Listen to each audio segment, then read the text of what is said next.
বন্ধুরা, স্বপ্ন পূরণের ইচ্ছে ডানায় আপনাদের স্বাগত। আজ আমি একটা মাছের রেসিপি করে দেখাচ্ছি।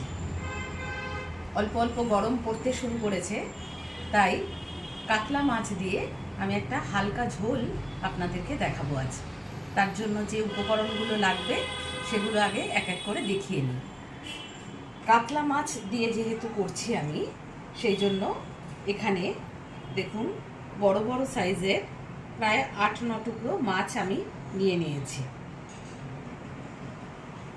এরপর আলু লম্বা লম্বা করে কেটে নিয়েছি, এভাবে লম্বা করে আলু কেটে নিয়েছি।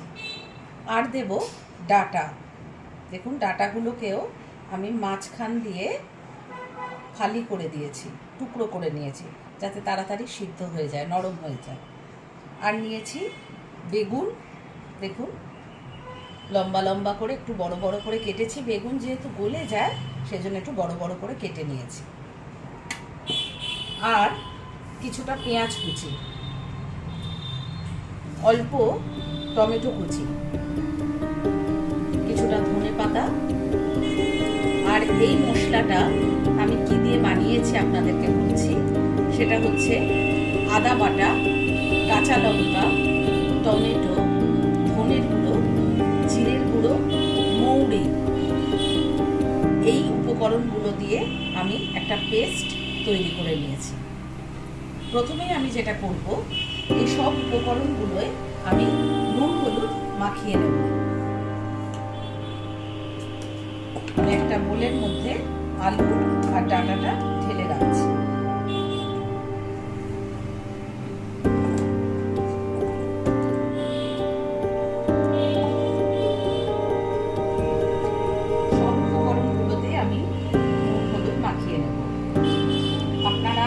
কাতলা মাছ ছাড়াও বাটা মাছ বা চারাপোনা এগুলো দিয়েও কিন্তু আপনারা এই মাছের ঝোলটা করতে পারেন। এই মাছের ঝোলের স্পেশালিটি এটাই যে এখানে আমি আদা মৌরি বাটা দিচ্ছি। মৌরি আমাদের পেট ঠান্ডা করতে সাহায্য করে, তাই আদা মৌরি বাটা দিচ্ছি।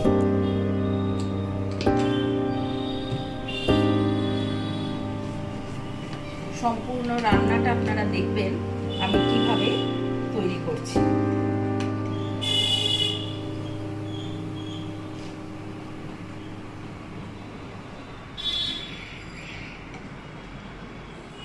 সবজিগুলো একটু নুন হলুদ মাখিয়ে রাখলে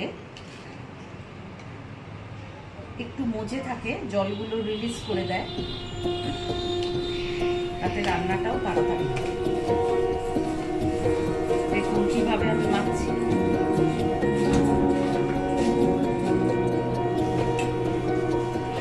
এবার বেগুনগুলোকেও আমি নুন হলুদ দিয়ে মাখিয়ে রাখছি।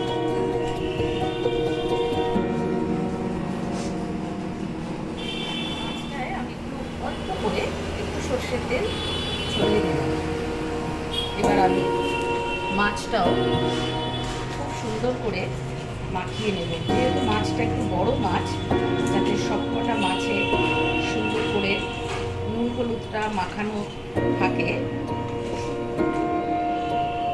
সেটা আমাদের দেখতে হবে।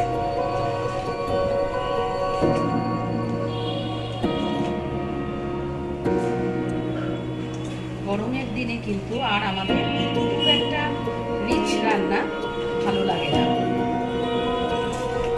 একটু হালকা মাছের ঝোল, একটু পাতলা মুসুরির ডাল, আম দিয়ে টক ডাল, এগুলোই কিন্তু আমাদের খেতে ভালো লাগে।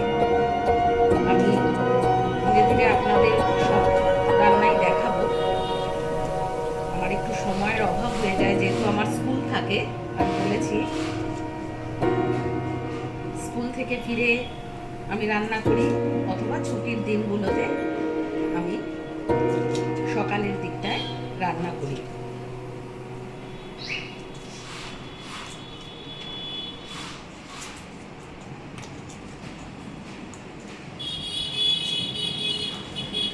প্রত্যেকটা মাছে আমার সুন্দর করে নুন হলুদ মাখানো হয়ে গেল। এবার আমি দেখাচ্ছি কিভাবে আমি মাছগুলো কেমন লাল লাল করে ভেজে নিয়েছি। সব কটা মাছ এইভাবেই ভাজলাম। আলু আলাদা করে ভেজে নিয়েছি, ডাঁটাগুলো হালকা করে সাঁতলে নিয়েছি। একইভাবে বেগুনগুলো কিন্তু আমি ভেজে তুলে নিয়েছি। এবার আমি কড়াইয়ে আরো কিছুটা তেল দিয়েছি।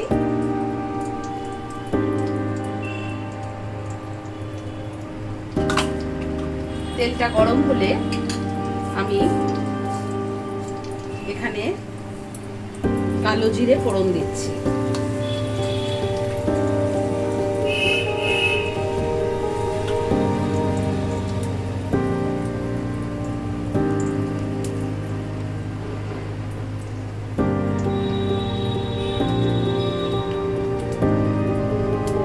এবার এর মধ্যে একটু হিং ফোড়ন দিলাম।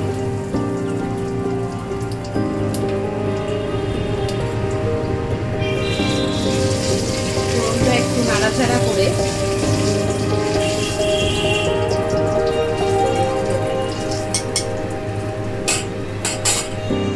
এর মধ্যে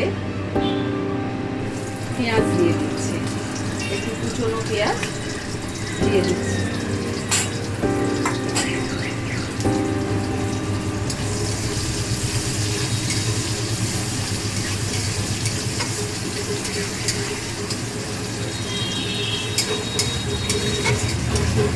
পেঁয়াজটা একটু ভাজা হলে তারপর আমি মশলা টমেটোগুলো দিয়ে দিলাম। টমেটোগুলো দিয়ে ওই পেস্ট করা মশলাটা দিয়ে দিচ্ছি একই সাথে।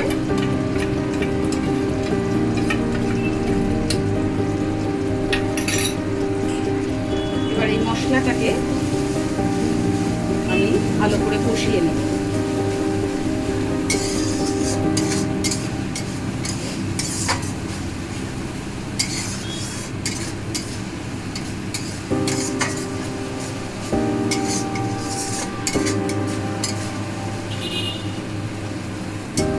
এর মধ্যে আমি এবার বাকি গুঁড়ো মশলাটা দিচ্ছি।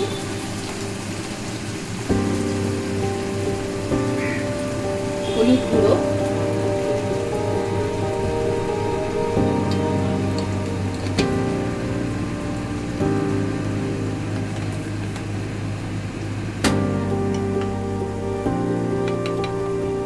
স্বাদ অনুযায়ী নুন,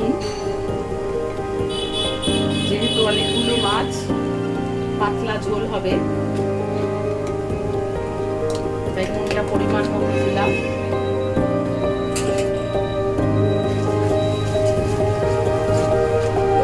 আবারও মিশিয়ে নিচ্ছি।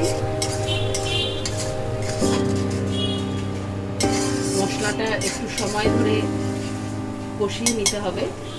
যে কোনো মশলাই একটু ধৈর্য সহকারে কষিয়ে নিলে রান্নার স্বাদটা বহুগুণ বেড়ে যায়। এবার দিয়ে দিলাম একটু মিষ্টি।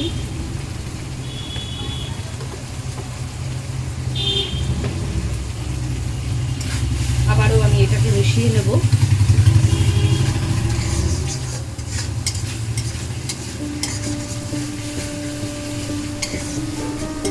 মিশিয়ে আমি একটু ঢেকে দেব, মশলাটা কষানোটা ভালো হবে।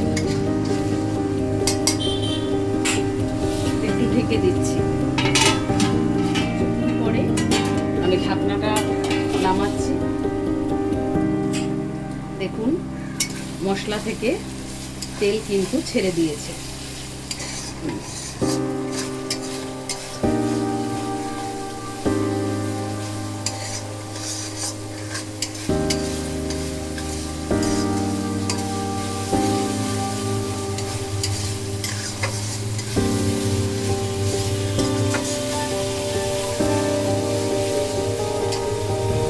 এবার আমি এর মধ্যে আলু আর ডাঁটাটা দিয়ে দিচ্ছি।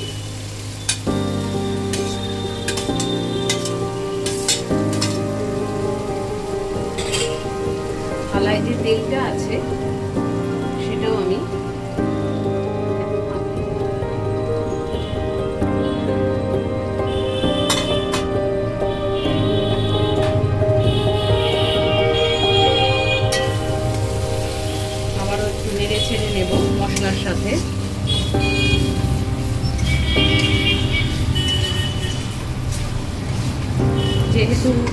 সবজি ভাজা আছে, তাই রান্না করতে কিন্তু সময় লাগবে না।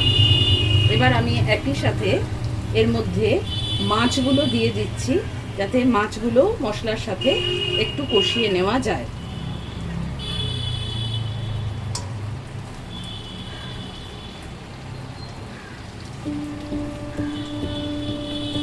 মাছেরও তেলটা দিয়ে দিচ্ছি আমি।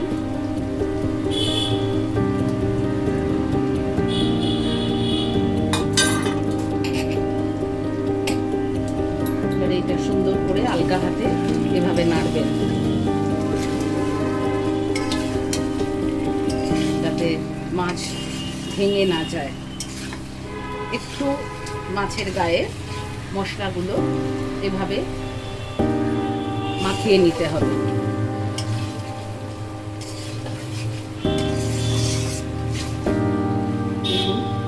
আমি যেমন আলগা হাতে মাছের মধ্যে মশলাগুলো মাখিয়ে নিচ্ছি।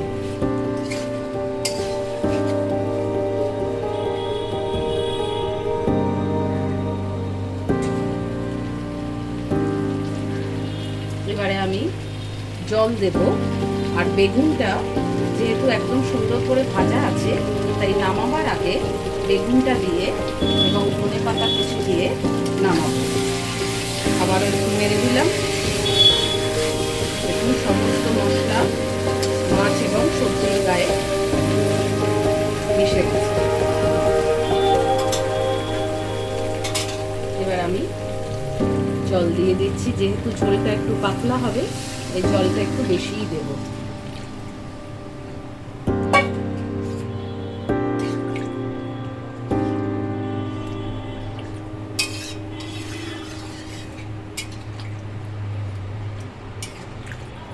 সুন্দর করে নেড়ে চেড়ে দিতে হবে।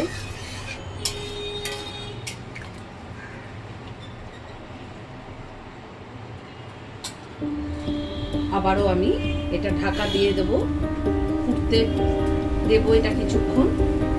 যখন দেখব ঝোলটা একটু ফুটে উঠেছে, তখন বেগুন এবং ধনেপাতা দিয়ে আবারও কিছুক্ষণ ফুটিয়ে তারপর নামাবো। আমি এখন ঢেকে দিচ্ছি। একদম সুন্দর ফুটে উঠেছে।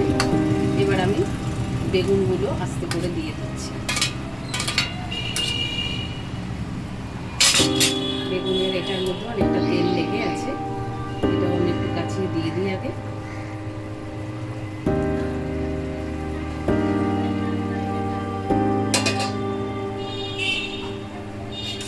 ভালো করে মিশিয়ে নিচ্ছি। আমার আলু বেগুন ডাঁটা দিয়ে কাতলা মাছের ঝোল প্রায় কমপ্লিট। এবার আমি ধনেপাতা দেবো উপর থেকে।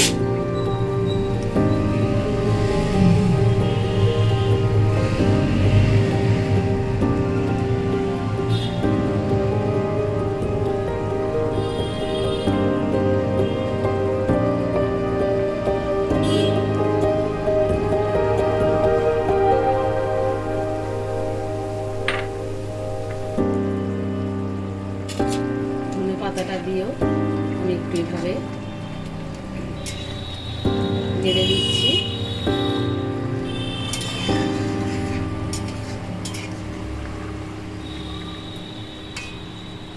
আপনারা ভালো করে দেখুন।